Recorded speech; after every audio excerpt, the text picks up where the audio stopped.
Salut les amis, j'espère que vous allez bien. On se retrouve aujourd'hui pour une nouvelle vidéo Art Journal parce que ça faisait très longtemps. Donc j'ai ressorti mon mini Art Journal et je vais venir faire une page. Donc j'ai sélectionné un fond gel presse déjà réalisé et je vais venir le retailler aux dimensions de mon carnet. Il faut dire que quand j'ai fait ce fond gel presse, je pensais pas l'utiliser parce que il m'inspirait pas vraiment en fait. Le fait qu'il y ait du bleu, du rose, du doré, du orange, ça m'inspirait pas vraiment. Je l'ai laissé de côté et jusqu'à aujourd'hui. Donc j'ai sélectionné des tampons de fond de All & Create pour venir agrémenter le tout parce que là sur ce fond gel presse c'est vraiment que de la peinture, il a été réalisé que la peinture acrylique.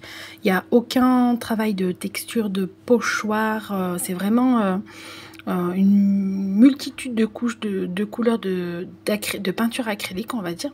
Donc là, j'ai pris ce tampon-là, je l'ai appliqué avec de la Versafine pour avoir un résultat bien noir. Ça fonctionne, mais il faut laisser le temps à la Versafine de sécher correctement. Pour cela, j'hésite pas à passer un coup de heat gun pour être sûr de ne pas faire de bave. Pour être sûr de ne pas baver, pardon. Parce que sinon, la Versafine met un petit moment à sécher. Là, je vais prendre cette Distress Oxide, le Squeezing Limonade. Parce que je voulais apporter un peu de peps, mais pas trop. Et je savais pas trop comment faire. Alors je me suis dit que j'allais essayer cette couleur là. Et à mon grand étonnement, et ben, on la voit très bien sur ce fond plutôt sombre. Donc je suis plutôt ravie et c'est l'avantage de ces Distress en fait, c'est que sur un fond coloré on les voit plutôt pas mal. Donc j'ai parsemé des étoiles par-ci par-là et là pareil, je n'hésite pas à chauffer tout ça pour éviter que ça s'estompe et que ça bave. Donc je sors ma pâte de texture dorée et je vais venir l'appliquer sur ce pochoir. Donc c'est un pochoir que j'ai réalisé et je choisis l'emplacement. C'est ce qui est le plus compliqué dans le Art Journal, c'est qu'une fois qu'on a donné les coups de tampon, savoir où on va positionner telle chose, c'est... Vu qu'on fait ça un peu aléatoirement, j'ai envie de dire, on prend les choses comme elles viennent, du moins moi je ne réfléchis pas. Donc après quand je veux appliquer par exemple là un texte, et ben, il faut que je trouve de la place.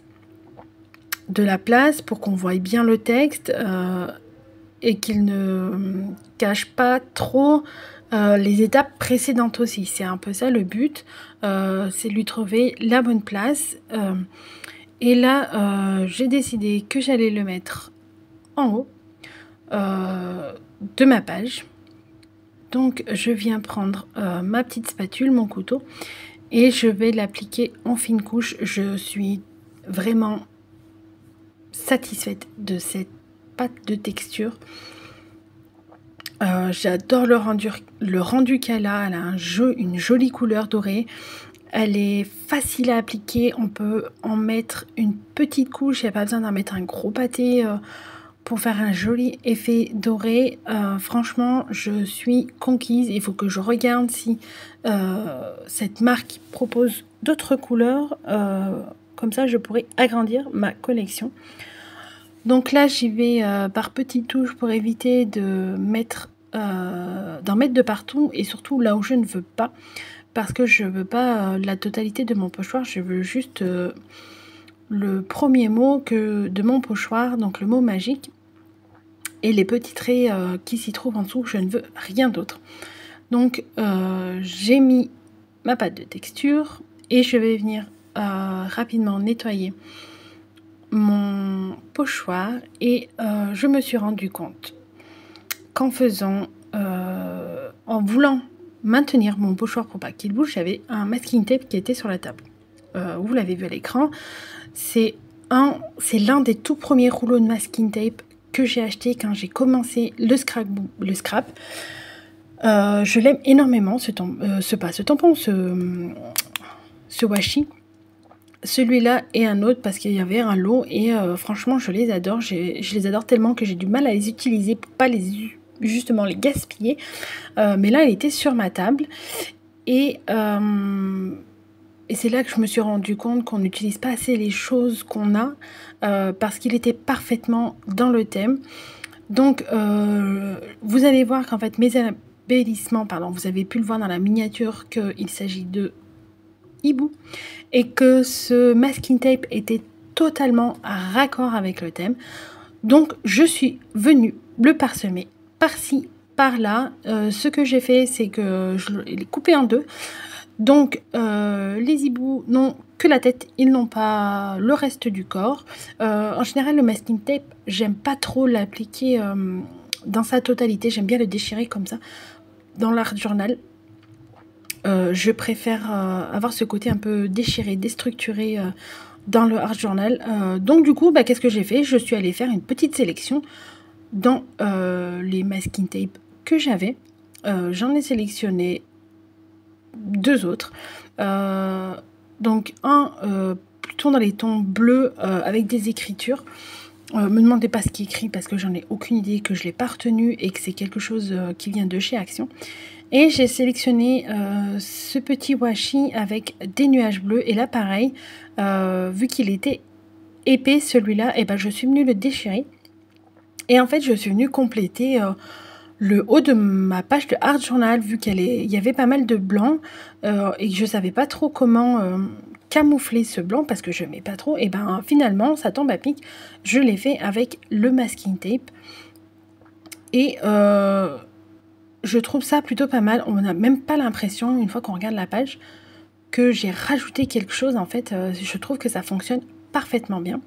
Donc l'avantage du masking tape, c'est qu'il m'a servi de base, on va dire, de branchage pour venir poser mes petits hiboux que j'ai découpés.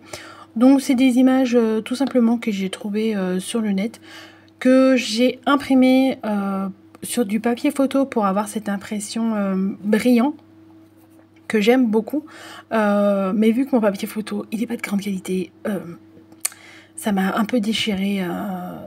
L'encre ne reste pas accrochée sur le papier. Je ne comprends pas, mais bon, ça fait très bien l'affaire. Faut juste y aller par précaution. Donc j'ai découpé tous mes éléments, les petits champignons, et je viens regarder comment les mettre en place aussi en bas de ma page. C'est pas chose facile, je vous dirais.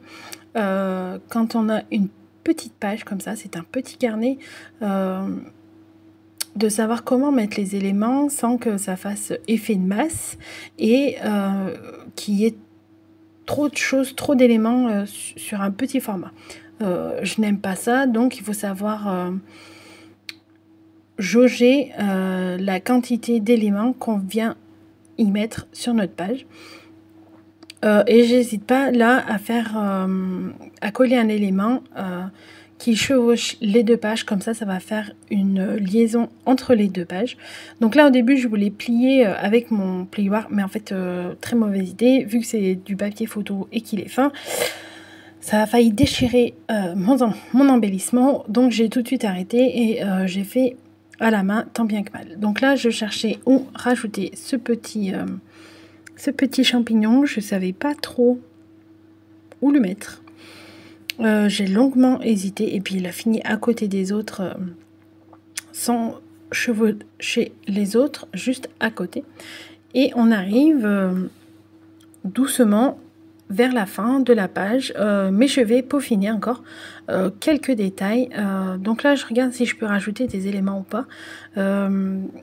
Donc les hiboux, quand je les ai découpés, ils avaient des fines feuilles, vous voyez sur l'écran là les petits branchages bleus, sauf que je me suis pas amusée à détourer tout ça parce que déjà je déteste le détourage et que détourer ces petits éléments c'est pas pour moi. Donc je les ai découpés, je les ai détourés grossièrement, mais je suis quand même venue leur trouver une petite place sur ma page j'ai réussi à les caser sans que ça fasse qu'on ait l'impression que j'ai rajouté quelque chose en fait, tout simplement. Donc là vous voyez, je vais en coller une partie en haut vers les masking tape et l'autre partie tout simplement de l'autre côté. Elle a été un peu plus dure à placer du fait de son positionnement, mais j'y suis arrivée et franchement on a l'impression que ça fait partie du décor quoi. On n'y voit que du feu. Donc là je trouve qu'il manque de lumière dans mon fond, donc je prends mon Artistro blanc et je viens faire des petites taches blanches. Le seul souci que j'ai, c'est que ça me fait des toutes petites taches blanches. Des fois j'aimerais un peu plus grosse, mais je n'y arrive pas. Il faudrait que je trouve une taille un peu plus grosse pour faire ce genre de petites taches. Donc là ce que j'ai fait, c'est que tant que j'étais avec mes feutres acryliques, en fait j'ai pris un feutre jaune. Et en fait j'ai eu l'idée de faire un espèce d'halo de scintillement autour des chouettes, comme si elles avaient un effet magique en fait. Donc j'ai pris un jaune que je suis venue appliquer tout autour et je suis venue diluer avec un pinceau à réservoir d'eau.